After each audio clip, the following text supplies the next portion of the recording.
ఎంతో టేస్టీ అయిన స్పైసీగా ఉండే గవ్వలని మనం ఇంట్లోనే ఈజీగా ఎలా ప్రిపేర్ చేసుకుందామో ఇప్పుడు మీకు చూపిస్తాను. గవ్వలను చేయడానికి మైదా పిండిని తీసుకోవాలి.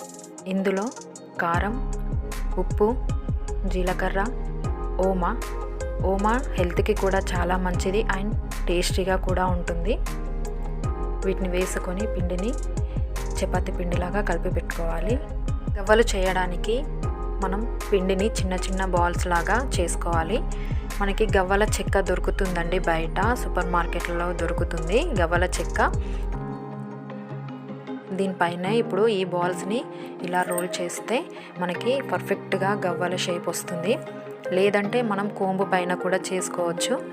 గవ్వల చెక్క లేక అవైలబుల్లో లేకపోతే ఫ్రై చేయడానికి తగినంత ఆయిల్ పెట్టుకొని వీటిని లో ఫ్లేమ్లోనే గోలించుకోవాలి. హై ఫ్లేమ్లో పెట్టి గోలించితే మెత్తబడతాయి.